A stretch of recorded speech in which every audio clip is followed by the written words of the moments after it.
ground. So Dallas still has a path to winning the division next week. Yes, they are still in this thing. Fox Sports NFL analyst Michael Vick is with us now. Mike, I feel like I've asked you this plenty times, but are you any more sold on the Cowboys now? Not as of yet. And I'm not falling into the trap like I know my man Skip have already. But let me say my little piece. Let me say my piece before we get to Skip and Shake. Look, yesterday was a good performance. It was a good performance, but they was down 14-3, and the dynamic of the game changed once Fletcher Cox went out, I felt like. And, you know, the Dallas Cowboys did what they were supposed to do. You know, the opposing team lose one of their marquee players, you take advantage of it. All of a sudden, Zeke had 100 yards, and Andy Dalton had clean pockets, ended up passing for 300. It was a beautiful performance, and I like what I seen, you know, from the Cowboys. But can you go on the road next week and do it versus the New York Giants, who's going to be fired up and ready to play spoiler and knock the Cowboys out of the NFC East? You know, if you know, it comes down to it based on what the football team does. So, you know, I do like what I seen. I like where this team has come from. You know, through this season, there's been a lot of turmoil, a lot of ups and downs, but they made it through, and they still have an opportunity to play in the postseason if they do it right. So, yes, it was a great game. Michael Gallup and Amari Cooper, they stepped up. I think they played big. You know, Zeke played big, Andy played big, and Mike McCarthy called a great game, and I got to give some credit to the defense as well. So, overall, a good team effort, but it's going to have to show up next week on the road versus the New York Giants. Go ahead. I know you want to say something. You want to say it? Go ahead. Go ahead. Michael Vick, I've been trying to warn you and my man Shannon Sharp. My team has found itself.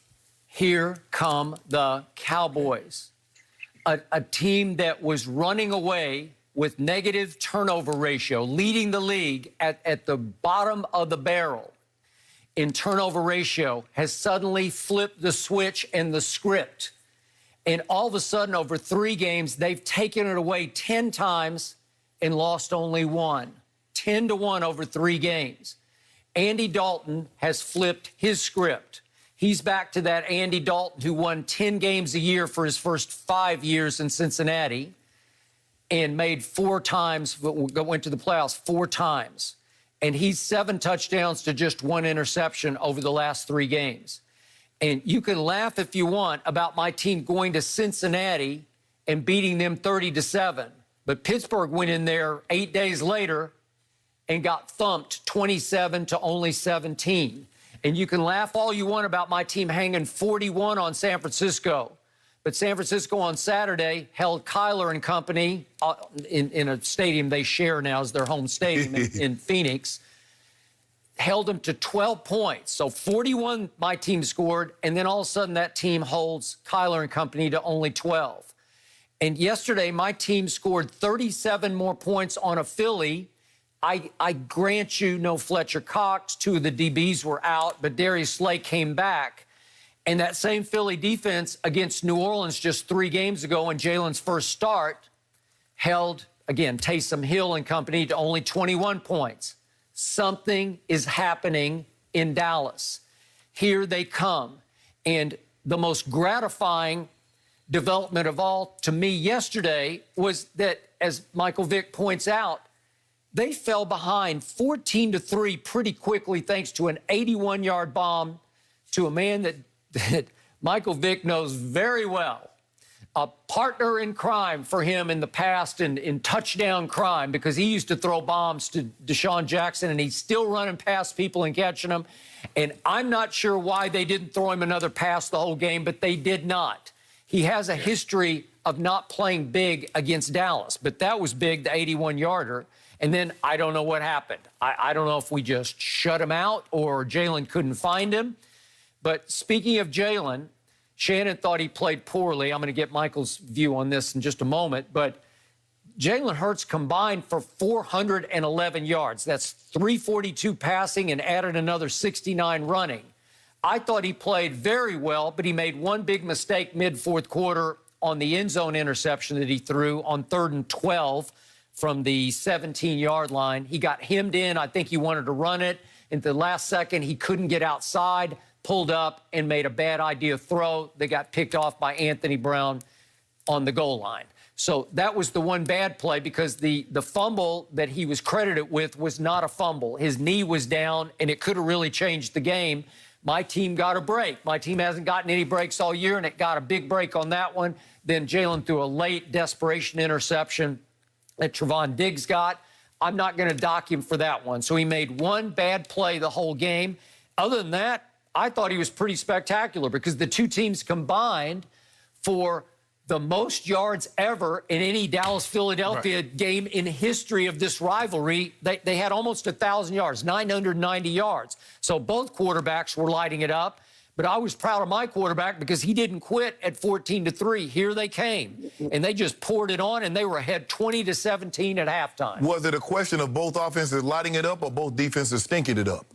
Well, because if you look at the Philadelphia Eagles, they did a lot to hurt themselves. Skip 12 penalties for 115 yards. Yep. Who you think you're going to beat like that? And 6 false starts. And you turned the ball over 3 times. Mike, let me ask you a question. Let's just say, for the sake of argument, the quarterback that scores no points turned the ball over 3 times in the second half, and his name is Carson Wentz. Although he has a nice game, he throws for like 350, and he runs for another 60 yards. But he turns the ball over 3 times in the second half, and he scores no points. What would be written about him in Philly today? He would have turned it over. I asked Michael Vick, because Michael played in Philly. Yeah. I want you to tell me, Michael, what would be written? What would the writers... They don't care about the stats in Philly. They're going to talk about the turnovers regardless. Whatever that storyline going to read, it's going to have something in line with the turnovers, without a doubt. Because we just watched, you remember last year, Mike, we watched Lamar Jackson. Lamar had over 500 yards of total offense against the Tennessee Titans. 140-something rushing, 360 passing. But we like, bro, that's empty calories. Bro, you turned up, but he also had 3-4 turnovers. Early. Skip. Early. But that's put them in position. He didn't lead 14-3. Skip, that's my point. Which should go, the quarterback should get even more blame, Mike. You up 14-3. You got to bring that one home. Listen, it's going to be a lot of give and take throughout the course of a football game. And for Jalen Hurts, let's not forget he's only a rookie who hasn't had any preseason training camp or OTA. So he's still learning on the job. You know, he's been learning, vicariously, for the last 3 or 4 months. That's not going to cut it. I think the game changed when, Doug Peterson went for it on 4th down. It was like 4th and 9, and it was 27-17, I think. And it was like a desperation move. You put the team in a bad situation. They end up getting the ball back and having the chance to go down because Dallas didn't score off the change of possession. And, now Jalen Hurts is pressing. Now he's trying to do more. Now he's trying to put the ball in the end zone. I can only imagine the pressure that's on him, trying to win a football game for a franchise that needs a win so desperately. So now he's pressing. He puts the ball on the ground. It wasn't a fumble. And he's trying to put the ball in the end zone. He throws an interception.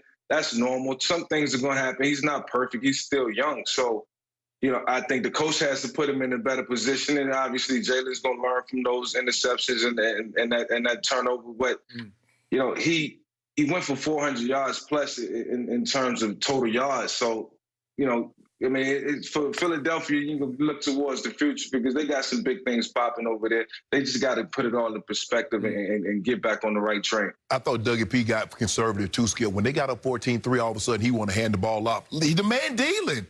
Let him throw it. Let him run. He was getting out of the pocket, getting first down with his legs. Now all of a sudden you want to try to establish the run. Once my guy's dealing, I'm going to keep letting him deal that hot hand.